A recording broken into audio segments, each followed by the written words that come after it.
A British national has been arrested at a London airport on suspicion of hacking a German company.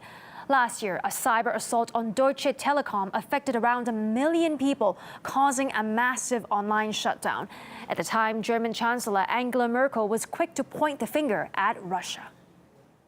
I have no indication as yet, no evidence as to the possible perpetrators of the attacks against Telecom. I'm just saying that such cyber attacks or hybrid conflicts, as they're known in Russian doctrine, are now part of daily life, and we must learn to cope with them. If convicted, the Briton could face up to 10 years in jail. RT's Paula Sleer is in Berlin with the latest. Well, we're hearing from officials both here in Germany and in the UK that a British 29-year-old national has been taken into custody after being arrested at London's Luton Airport. Now, he is wanted also in the UK on other offences, but the major charge against him, particularly here, is for staging a major cyber attack in November last year against Deutsche Telekom that saw around 1 million households going offline for several hours.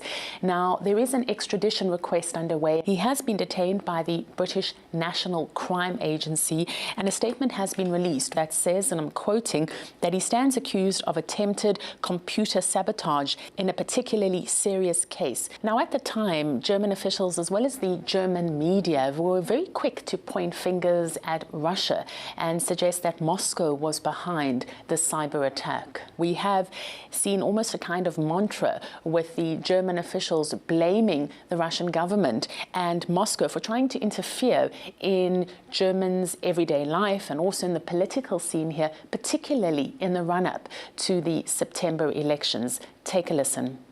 We're already having to deal with information out of Russia, or with internet attacks that are of Russian origin, or with news which shows false information. This is a daily task for us, so it may be that this could also play a role during the election campaign.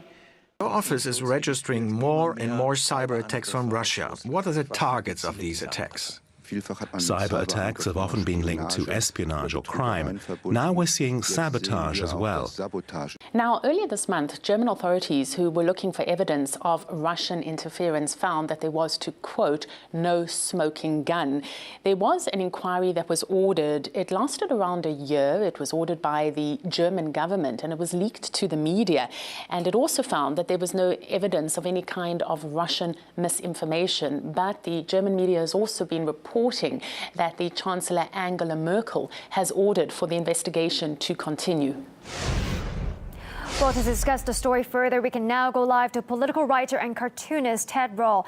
Thank you for joining us on the program today. So how embarrassing is this for German officials now that it's turned out to be a British citizen and not the Russian government behind this specific hack?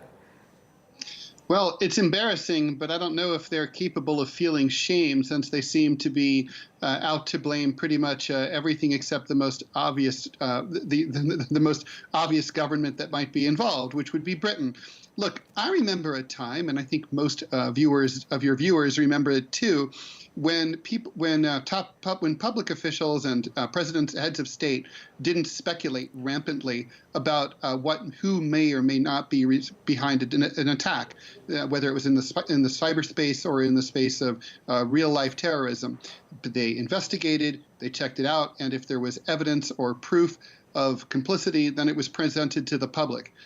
These days, speculation is rampant. I mean, if a sparrow falls out of the sky, it must be Russia's fault.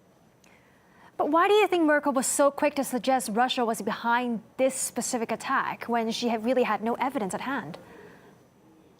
Well, this has been the case now for several years. It's a talking point among all the Western countries that every time there's a cyber attack, it's almost like they're trying to introduce the meme of hacking equals Russian government hacking. Even though those three things are three discrete things, that's just not the way they want to present it. It's about conflation and intentional misdirection of a public that might be working too many hours a week to pay close attention. I'm not sure it's really working, but it seems to be their effort. Well, Mr. Rall, of course, these hacking allegations made against Russia is not limited to Germany. I mean, this week, a British lawmaker claimed that there is clear evidence of Russian involvement in elections in France and Germany and the U.S. So how has Russia managed to become such a global threat to everybody? You know, it's a weird thing. The world doesn't seem to know what it wants to do about Russia. You know, after the collapse of the Soviet Union in the 1990s, the world was worried that Russia would collapse and disintegrate. When it got back on its feet economically, after that. Then Russia became it's the bear again. It's the Soviet Union, and the Cold War is back. I think what we're looking at is an attempt by the U.S. and its allies to disrupt emerging regional superpowers, and Russia and China as examples are examples of those. This is about economics. It's about competition for European markets and markets elsewhere. It really isn't about the facts anymore. It's much more. It's not a military conflict. It's really an economic and geopolitical conflict. Well, thank you so much for sharing your insights with us. That was Ted Robb, political writer and cartoonist. Thank you.